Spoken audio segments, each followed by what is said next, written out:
Telugu digital media network లో political కేటగిరీలో #1 కేవలం 72 గంటల్లో 1,50,00,000 వ్యూస్ పైగా పాపులర్ టీవీ నెట్వర్క్. నమస్తే, వెల్కమ్ టు తెలుగు బావుటి. ఇప్పుడు మనతో పడినారు నారాయణపేట కాంగ్రెస్ ఎమ్మెల్యే చిట్టెం పన్నికరెడ్డి గారు. పన్నికరెడ్డి గారు రేపు పాలమూరు యాత్రను ఎందుకు మొదలు పెట్టారంటే ఏం చెప్తారండి? ఒకటండి ఫస్ట్ వాళ్ళు ఏదైతే చెప్పారో ముందు నుంచి కూడా చెప్పుకుంటూ వచ్చారు, చాలా ఎకరాలకి నీళ్ళు అందించాం మేము అని చెప్పారు. ఆ నీళ్ళు ఎక్కడున్నాయని చూడడానికి వెళ్తున్నామండి. నిజంగా గత ముఖ్యమంత్రి కేసీఆర్ మీ యొక్క ప్రాంతాన్ని అన్యాయం చేశారంటే ఏం చెప్తారు? మా ప్రాంతాన్ని అన్యాయం చేశారంటే అసలు 3 సంవత్సరాల్లో పాలమూరు రంగారెడ్డి ఫినిష్ అవుతుందని చెప్పారండి. కానీ ఇప్పటికీ కూడా అది ఫినిష్ కాలేదు. మాకైతే మా ప్రాంతానికి చెందిందైతే 63,000 ఎకర్స్ అండి. ఆ 63,000 ఎకర్స్కి అయితే నీళ్ళు ఎక్కడ కూడా అందలేదు.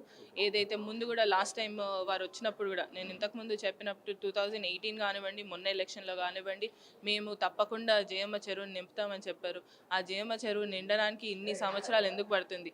ఆ ఒక్కటే చెరువు కాదండి, మిగతా చాలా చెరువులు ఉన్నాయి, చాలా నిండేటివి కూడా ఉన్నాయండి. ఇప్పుడు పాలమూరు రంగారెడ్డి ద్వారా కూడా మాకు ఎప్పుడైనా అది టేల్ ఎండ్ అవుతుంది. మాకు నారాయణపేట అనేది ఆ టేల్ ఎండ్ కాకుండా మాకు ఇది 69 జియో ఇంకొకటి కావాలి అని చెప్పి అప్పటి నుంచి పోరాడుకుంటూ వస్తున్నారు రైతులు కూడా.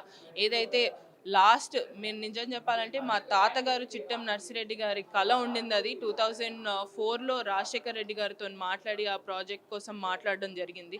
దాని తర్వాత నుంచి రేవంత్ అన్న కానివ్వండి, ముఖ్యమంత్రి గారు ఇప్పుడున్న ముఖ్యమంత్రి రేవంత్ అన్న గారు దాన్ని పర్స్యూ చేసుకుంటా లాస్ట్కి 2014లో దానికి శాంక్షన్ తెచ్చుకున్నా కూడా దాన్ని పక్కదారి పట్టించి ఈ పాలమూరు రంగారెడ్డి మీద ఫోకస్ ఎక్కువ చేయడం జరిగింది. సో దాంతో మా ప్రాంతానికి అయితే తీవ్ర లోటు ఉందండి. అంటే కృష్ణా జిల్లాలకు తెలంగాణ రావాల్సిన వాటాను వదులుకొని గత ముఖ్యమంత్రి కేసీఆర్ ఏపీకి జలదోపిడీ చేశారంటే ఏం చెప్తారు? ఇప్పుడు మీకు అన్ని లెక్కలు ఇట్స్ ఆన్ ద పేపర్ అండి, యాజ్ వీ షోడ్ ఇట్. ఇంతకుముందు కూడా చూపించాము. ఏదైతే వైట్ పేపర్ అని చూపించినప్పుడు కూడా దాంట్లో క్లియర్గా స్పష్టంగా మా ఇరిగేషన్ మంత్రి గారు కానివ్వండి ఎవరైనా క్లియర్గా చూపించడం జరిగింది లెక్కలు. దాంట్లో లెక్కలు బట్టి చూడడం అయితే తప్పకుండా మాకు అన్యాయం అయితే జరిగిందండి. అంటే సంగమేశ్వర టెండర్లను కేంద్రానికి అప్పగించారంటే ఏం చెప్తారండి? ఇవన్నీ కూడా అండి ఎవ్రీథింగ్ వాళ్ళు తప్పకుండా ఇప్పుడు పేపర్లో మీకు క్లియర్గా కనిపిస్తుంది. ఇప్పుడు నేను మళ్ళీ అదే చెప్తే ఎలా ఉంటుందంటే మేము కావాలని చెప్తున్నట్టు ఉంటుంది. ఇటు మేము ప్రూఫ్తో పాటు మేము ముందు పెట్టాం కాబట్టి everything whatever we said is right అండి. ఓకే, రేపు మేడిగడ్డ వాళ్ళ బీఆర్ఎస్ నాయకులు వెళ్తున్న పరిస్థితి ఎట్లా చూస్తారండి? మేడిగడ్డ మేము పిలిచినప్పుడు రాలేదు, కానీ ఇప్పుడు సపరేట్గా వాళ్ళు వెళ్తున్నారండి. ఆ రోజు కేసీఆర్ గారు కూడా నల్గొండ సభలో మాట్లాడినప్పుడు బొందగడ్డ అన్నారు. మరి అదే బొందగడ్డకు వాళ్ళు వెళ్తున్నారు ఇప్పుడు. మరి మేమేం చెప్పాలండి దానికి? అంటే కృష్ణా జిల్లాలకు రావాల్సిన హక్కును కేసీఆర్ చేతగాంతరంగా వదులుకున్నారంటే ఏం చెప్తారు?